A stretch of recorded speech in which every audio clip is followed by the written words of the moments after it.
Hello, and welcome to another episode of Bergenstages Television, our entertainment magazine here at Bergen Community College. I'm Jim Bumgardner, your host. If you've been wandering around Ender Hall and hearing music emanating from the Ender Hall Lab Theater, it's probably because you've been hearing the rehearsals going on for our upcoming musical, The World Goes Round, with music by Kander and Ebb. And here to talk about the show and the rehearsal process are two of our actors from the show, so please join me and welcome Jordan Greer-Parham and Gunnar Holmberg. Welcome to the show. Hello. Glad to have you here. Ready to chat about some music? Yes. So before we get into talking about the musical itself, I thought the audience should know you two a little bit better. So why don't we talk about how we got you here to Bergen Community College? So Jordan, fill us in on how did we so lucky to get you here? Well, I transferred from Temple University to Bergen, and I wanted to have a fresh start, and I feel Bergen was the best start for me, and it was. I was right. So, everything immediately got better as soon as I transferred. I was closer to home. I made new friends. My grades got better. Everything kind of just came into place, really. Cool. And you went to high school in the area? I did. I went to Passaic County Tech in Wayne, New Jersey for all 4 years, and studied vocal technique actually for all four. Cool. Oh, good. And we'll talk about that in just a minute. Gunnar, tell us a little bit about how we got you here, how we're so lucky. So I went to college in Ohio originally. I went to a school called Worcester, the College of Worcester, and I studied music education. And I was going to set up shop in Ohio and teach public school in Ohio, but my housing plans fell through, so I had to move back here where I grew up. I also went to high school in Paramus, Paramus High School, and I thought, while I'm here instead of in Ohio, where my teaching degree is, I should maybe take a couple of classes, explore some things that I'd really been passionate about when I was younger, but I never got the chance to do more of. And I happened to take one acting class, and then just accidentally became a theater major. So An accidental theater major. I like that. Yep. And do you plan to still set up shop here in Bergen County? Or are you going back to Ohio? What's your I think the ultimate plan is to go back to Ohio. I really want to teach there because I loved my teaching experience there. I think there's a lot of kids there who need to see certain people like living their best lives. That's cool. And that's really important to me. I love that. That's great. That's great. So both of you went to high school in the county. Did you do some theater or just music at Passaic? I did a little. Because I was so busy with vocal, I didn't really have a lot of time. But when I did get the time, I auditioned in the main production I was in high school was actually Mamma Mia. Oh, wonderful. Wonderful. And that experience actually made me want to do theater more and go more into the performing aspect with acting and everything. So I loved it. Oh, So I love did Mamma it. Mia too. What a great show. And it's such a good pop score. So Yes. it's a fun one to have done. So that's good. And Gunnar, what about you in high school? Well, I was in Cats, you know that. Other than that, I mostly did the pit orchestra because in high school and even for the first half of college, I was more of a violinist than a singer. And then I switched my primary in college because I didn't want to hate the violin. So I did pit orchestra for 3 years. Sophomore year, I was in Cats. And then immediately I was like, all right, nope, pit orchestra. So did the cat play a violin? No. What a good idea. I wish. That would be fun. So that was the only musical you did on stage. Everything else was in the pit. Yeah, I did some in middle school, but I was mostly ensemble, and then I would also kind of like double in the tiny middle school pit orchestra. So And so you're a theater major here yes. now, and you're a music major? Yes. And what does a music major need to do? And then I'm going to pick on Gunnar about what. Well, it all really depends, like generally, specifically on what you want to do. And it took me a while to realize what in music I wanted to do. And right now, I'm just getting my general associates in music, but I plan on getting my degree in music therapy. And oh wow, that's cool. That's great. And how did you get interested in music? What was it that got you even? Well, I've been interested in music ever since I I could sing. Is it a family thing? It is actually. My mom is a singer. I've grown up in the church, always listening to music all the time. My dad is a singer. He plays the drums, so it's in the family. So it was inevitable for me. And I didn't think I would love it because my family loved it. But as soon as I just was able to just watch what it was about, it just hit me. And and I just fell in love with it. And your choice could have been a vocal major or an instrument major or a music history major, but you're going into music therapy, Yes. which is awesome thing there. Gunnar, how did you get into music? So my parents have always loved music. My mom played the cello when she was younger, and my dad loves to sing. But like high school glee club was kind of the most of his choral experience up until recently. But they've always loved music and played it in the house. And so me and my siblings really loved music when we were kids. Yeah, my brother and I started playing the violin. I think I was 6 and he was 4 or 5. And my big sister ended up going to college to study music and be a vocal performance major. It's great that the parents will, get that out of, kind of encourage you to go in that direction, or you just found a love because they loved it. You kind of love it as well. But you decided to go into music education and not performance. I don't remember why exactly I did that, but I do love it very much. It's a very hectic major, and like props to you for doing music therapy because that's the one that's like, it's like music education, and then music therapy is a lot of work. Courses under your belt to get into that. And Worcester, I know, has got a good education program in general for all different music. And you were sent out to actually student teach. At the time, and you enjoyed that. I did. That was my fall semester of 2021, and I taught high school chorus and middle school chorus. And I would switch every day. So Monday, Wednesday, Friday, I would go to the high school for the whole day, and then Tuesday, Thursday, I would go to the middle school for the whole day. And it was really interesting dealing with like the different age groups and also the different like splits of ability within the high school, because it was like first period I would have freshman choir, and it's all the freshmen who are very new to the high school, and some of them are new to chorus in general. And then the honors group after that, and then the concert choir, which is all the under and upperclassmen who didn't audition for the honors version. And you stayed at the same school the whole semester you were there. Oh, that's good. And that proved that you love doing it because you got a lot out of doing that. So then you came to Bergen, and you're both second semester here, or where are you in the program? This is my second semester. Second semester, yes. you as well, Gunnar, And what kind of courses are you taking now here at Bergen? Well, right now it's more general. Now I'm taking more music classes. Last semester it was more general, like English, math, all the basics.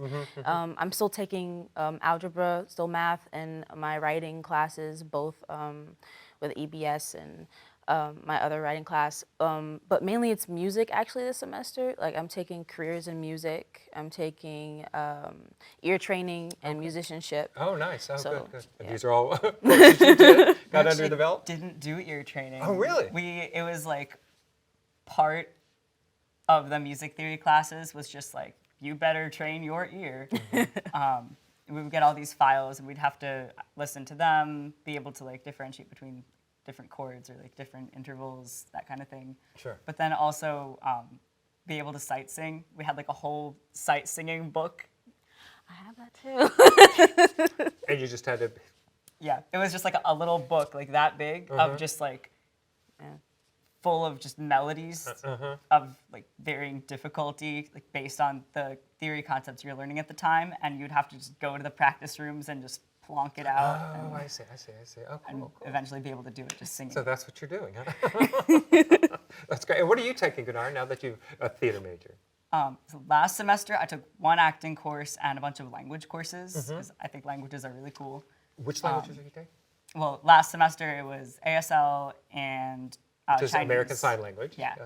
And ASL and Chinese. And Chinese. Yeah. Awesome. Oh, cool. Nice. This semester it's all acting classes and like one math class, voice and chorus. And a lot of classes transferred, I assume, from the other schools. So there's a lot of stuff is Yeah. already under your belt that you don't have to worry about, so you can focus more on your area of expertise, I should say. Good, good. And what do you want to do with music therapy? Well, I would love to open up my own like practice after I get my bachelor's degree. And I have my own business, so I wanted to kind of combine my own business with that because it kind of correlates. Because my own business has to do with like helping other people kind of like find the best versions of themselves. And I want to use music therapy once I get my degree to kind of do the same thing. Kind of helps someone find themselves. Find themselves and express themselves. Oh, nice. Yeah. And there's no age group, or is it?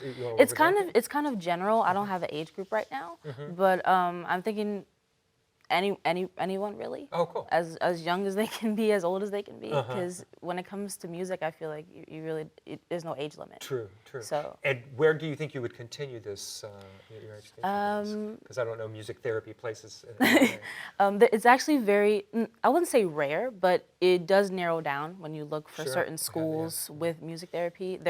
Luckily there are some schools in New Jersey, in case I wanted to stay in the area.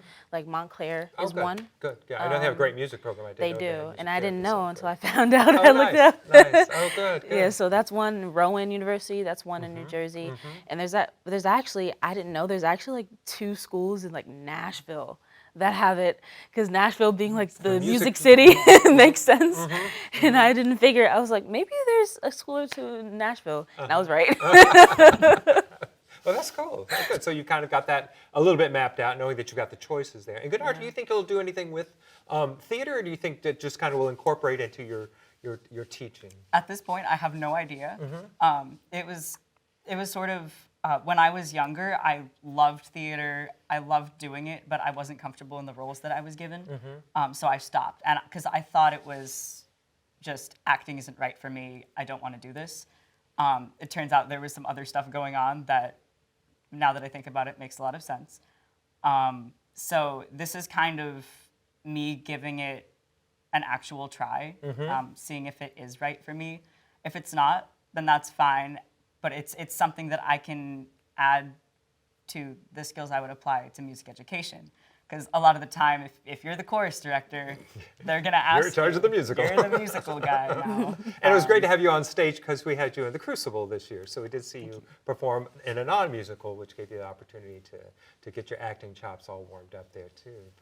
But yeah, I think a lot of this will be brought into, they kind of lean on the musical director to, you got the musical, you got this, right? Yeah. And it's like, what do I know about acting? I didn't have to worry about acting. But like with this experience, I wouldn't just have the music aspect. I would also know a lot more about the technical aspects and then be able to pass that on to the kids that I teach. So. Why do I think that you did something with Gilbert and Sullivan? Am I dreaming that? Is that true? I didn't, but I love Pirates of Penzance. One of my favorites. I was the house manager for the Ohio Light Opera when they did Pirates of Penzance. That was also in Worcester. Yeah. And I think that kind of puts your acting chops and your musical, especially classical musical skills, more together. We just lean on you, and you're getting to work with the great Jess Abrams on this show to see how she approaches music and all those kind of things there as well.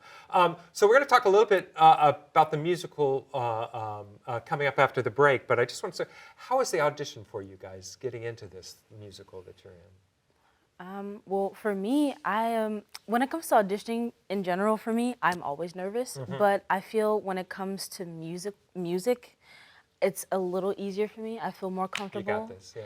And I'm like, I mean, of course you're gonna be insecure about a lot of things, but when it comes to music, for me, I'm like, okay, I can do this. I know I can sing. I know I can do this. I just calm myself down. I'll be able to do this. And it's like, for me, it was actually really. It was fun. It's a fun audition. I loved it. Good. Now we're going to let you think about your answer because we're going to take a quick break and then come back and talk about the show itself. So please join us. We're going to take a quick break and talk more about And the World Goes Round, the music of Candor and Ebb. Good. This is the story of a boy who is very sensitive to lights and sounds. So he built secret hiding places where nothing could get in. The boy didn't like looking people in the eye. It made him feel uncomfortable. One day, he found out he had something called autism. His family got him help, and slowly, he learned how to live with it better. Early intervention can make a lifetime of difference. Learn the signs at autismspeaks.org.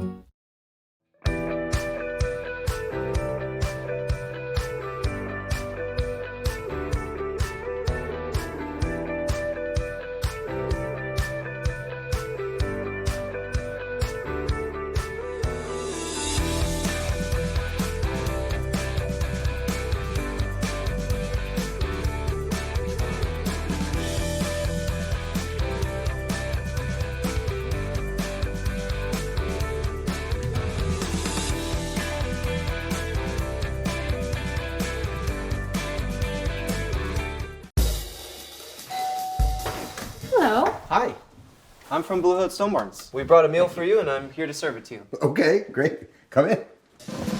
Zucchini carbonara, made from zucchini that was harvested earlier this morning. Again? Hey, Dan Barber. You have room for a little bit more?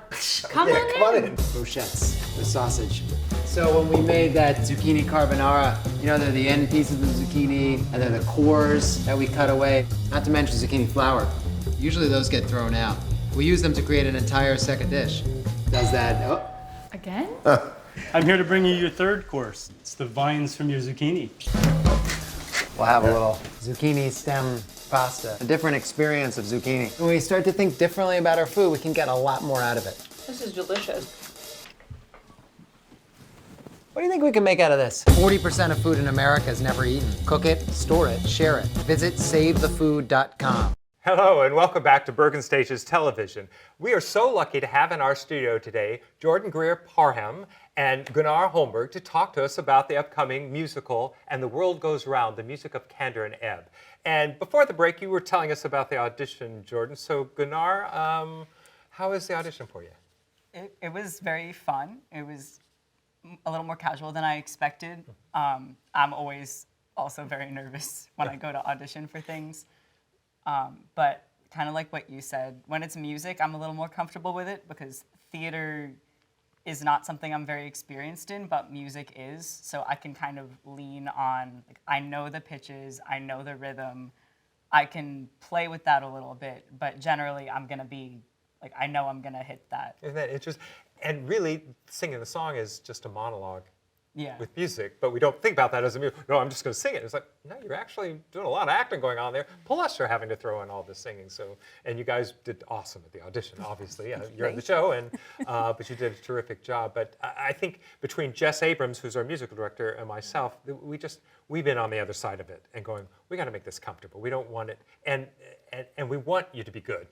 So we don't want the stress to be there. It's like whatever we can do to make you feel the most comfortable and give us your best is kind of what we're after. And you both came very prepared. You knew the song. So we auditioned with Coffee in a Cardboard Cup. If you remember, it's been a while. Yeah. Coffee, which is one of the songs from this particular musical. So how's it going? How are your rehearsals going for you? They're good. Rehearsals are going good.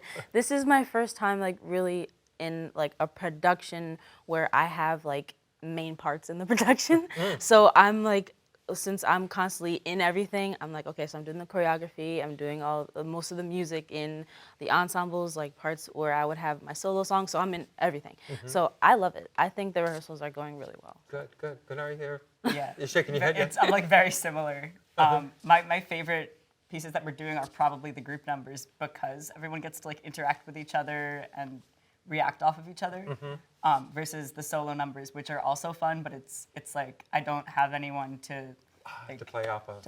Yeah. Interesting. That's Except the challenging. audience. So we'll find a way to, once people are out there, I think it'll probably find them as much fun as the people on stage. But it's great because it's only an ensemble of 8 people, and there are, I think, 32 songs in this show. Now, I do have to have full disclosure. I am the director for this musical, so I am very biased about what's going on there. I love the show. I love the music. And this music of John Kander and Ebb, what are some of the musicals that these songs come from? Chicago. Cabaret. Cabaret is one. 70 Girls 70. Yes. Yeah, it's huge. I mean, it's just I think 14 different musicals that they pulled from, which and a lot of people didn't even know they wrote New York, New York, which was Frank Sinatra's claim to fame every time he went on tour there. But yeah, so do you have a favorite? I know you said the group numbers, and some of the group numbers are Coffee in a Cardboard Cup, and yes. Coffee in the Cardboard Cup is from 70 Girls 70. Yeah. And then any other? Well, one of my favorites is actually a duet I do, which is called Class. I love it. It's so simple, but it's so much fun. Just two women. Two women. Just ragging on the times. And I just love it. It's one of my favorite That's ones. great. That's good. And did you know you guys are such great dancers? I had no idea. I'm usually just the singer. So when I got the chance to actually do choreography, it surprised me how quick I actually picked it up. Because usually I'm very clumsy.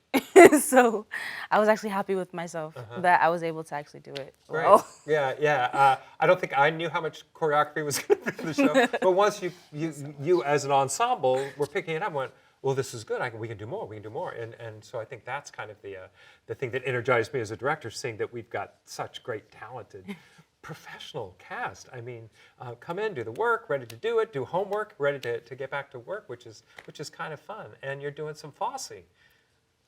So all that jazz moves. Yeah. Paint the town, start the car, which is fun. It's kind of fun to explore that type of dance. And then we kind of have fun with hats and canes and all other sorts of things there as well, and still more to come. Do you have a class as your favorite number, one of your favorites? I'm not in it, but I love Arthur in the Afternoon. It's seeing both of them play off each other and Hector's entrance especially, it gets me every time. Yes, I'm Arthur. But we love that you're doing Mr. Cellophane, which people know from Chicago. Yeah. And you love the song, I think. I do love the song. It's fun because sometimes I have like this kind of awkward sense of humor that I like to do. You gonna like I'm a little awkward and that's okay. And sometimes I like to lean into it when it comes to like comedy. And I feel like that's a song that lends itself to that really well. So that's a lot of fun to do. To play into it, yeah. Any other favorite songs in the show so far? I mean, I don't want to be biased, but I do love one of the songs that I do. Be biased. I think it's Ring Them Bells. And I do two songs, and I love both of them, but Ring Them Bells, I love, because usually I don't do songs like that. I'm usually the ballad person, like the one, like, soulful song, and I love those. But Ring Them Bells is such a, like, quirky, I love the story. It's adorable. I love it. Oh, good. No, be biased. Be biased. So. And I love that you do the beginning in cabaret. I think and we do cabaret a little differently. Yeah. Than what people are used to hearing. Definitely a different arrangement. Very fun. Very jazzy. Very complex. Which is kind of a fun rendition of this. But you come in with the traditional verse at the beginning of it, and then we go into this wonderful jazzy, almost a 1930s vibe to the way they've rewritten this for this particular script there. Good.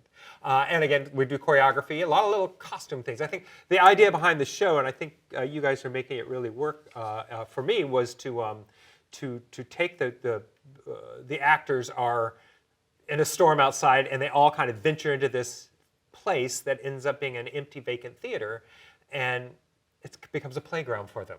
And they find things to play with and sing and interact with each other, or on a solo piece like that too. And I think that's a part of the fun of doing the show and putting it together like this, is it's just, what else can we find in this trunk or pull from the hat rack or the costume rack and all that kind of stuff like that. Yeah. So I think that's kind of a fun part of doing this musical, because I think it lends itself to doing anything you want to with it. And this is just the direction that I just went, that's what it is. It's actors coming and having fun, and it's a playground.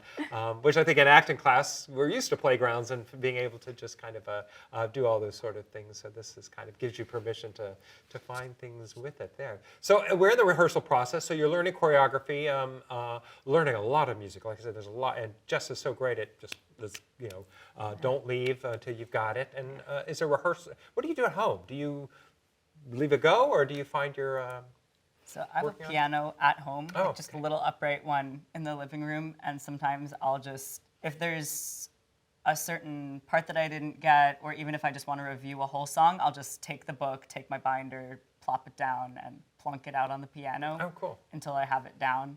And that's great to have that background in music. Yeah, it's really helped me out there. Yeah. And are you doing any of the choreography at home? Are you walking around? I do, because I know both music and the choreography I have to go over, but I feel like choreography I need to go over more to make sure that like I know, because since I know the blocking, I'm like, okay, so I have to do this here, so it helps me to, especially since when I know the music, it's easier for me to just sing it and then I can just work out the choreography at home. But I kind of do the same thing where I have a keyboard at home, so I kind of do the same cool, thing where I go over the music and I can do it myself. Yeah, so. yeah.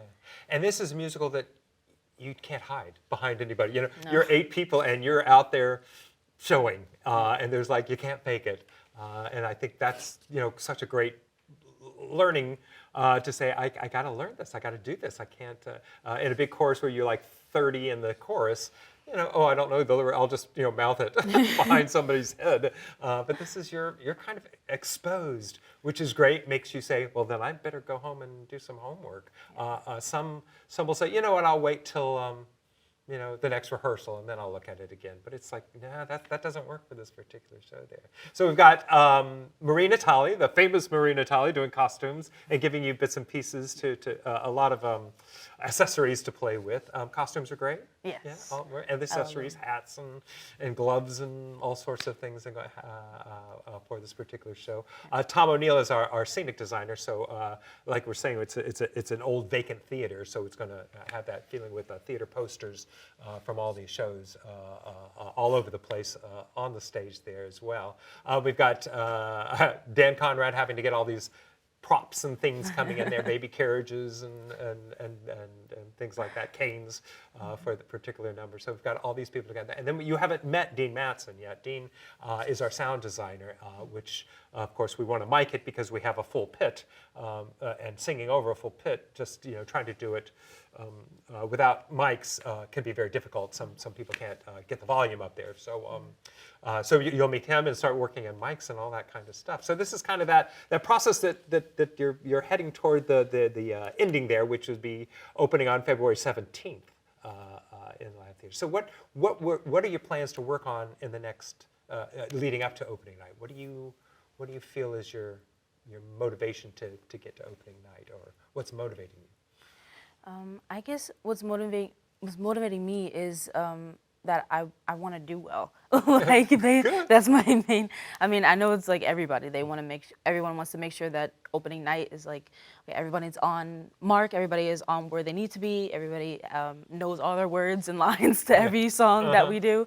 But that's always my motivation, is to just practice.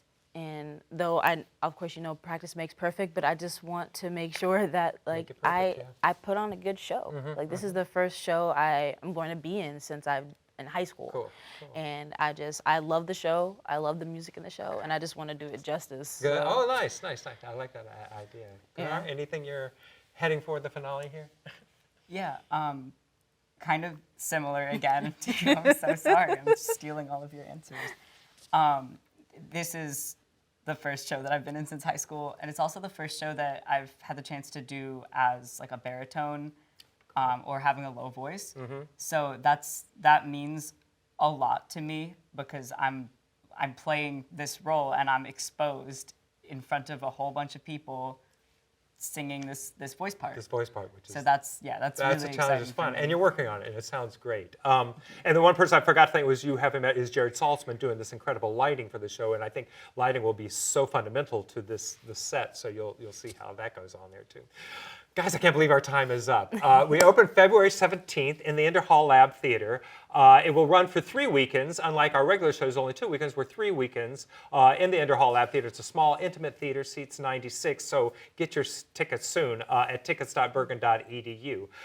Jordan, Gunnar, thank you so much for being a part of the show. And we hope to see you all at the theater. Come see And the World Goes Around, the music of Cantor and Ebb. Thank you for joining us, and we'll see you next time.